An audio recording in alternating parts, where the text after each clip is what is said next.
My favorite Stratocaster look is of the natural 70s Stratocaster, especially the when the wood has a really dark, defined wood grain.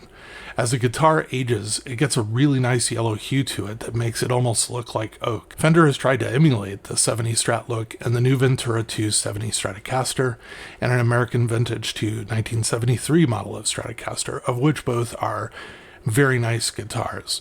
Although I think the USA-made American Vintage II series of guitars are ridiculously overpriced and do not hold their value, but that's just my opinion. Let's not forget the Squier Classic Vibe 70 Stratocaster, which kind of looks like a 70 Stratocaster. When I saw the body in this video on Reverb in the Warmtone Custom Guitars store, I decided it was time for me to build what I wanted in a 70s looking Strat. The body was described as a tiger ash Satin Custom Strat Body in humbucker single coil humbucker pickup routing. I had what I thought was a functioning set of Fender Custom Shop Fat 60s in my used pickup box. I was really excited about putting them in this guitar. Later I would find out that I was wrong. They were not functioning. They seemed to check out on an ohm meter, but never could get them to actually work in the guitar. You'll see me installing them, and later, because I didn't have it on the video, you don't see me pulling them out and replacing them with a set of Fender Tex-Mex Stratocaster pickups. They were all I had on hand at the time, and I think that they're actually a good set of pickups. The wiring harness consists of three 250K CTS split shaft pots, a .047 microfarad capacitor, a Fender 5-way switch, and a Tone Pro output jack. I decided that I'm going to start shielding the electronic control cavities of the guitars that I put together. It really does make a difference, and contrary to some folks' beliefs that they post in the comments on my videos, I have found that it actually is worth the time and effort. Just a comment though, I don't think I'd be good at putting up wallpaper. My shielding jobs look like shit, but they do the job. I have tried the conductive paint and found it works great, and it is easy enough to apply. I am too impatient to wait for the stuff to dry overnight. For the neck, I used a neck from Mr. G.508 from eBay, but with an alteration.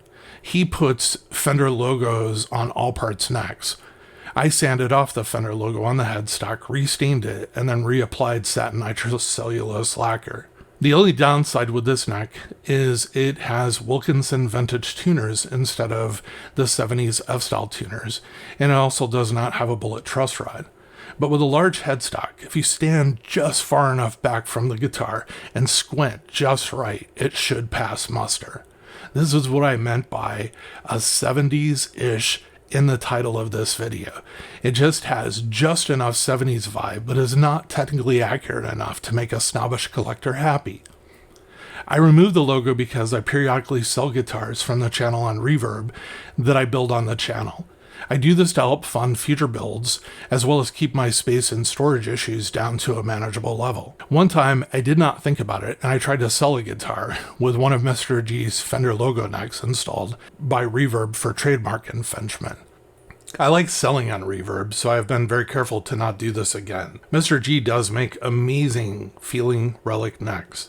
I like them, I like how they look, but I don't like them for how they look, because I'm not really looking for a relic look. I like them because of how they feel when you're playing them.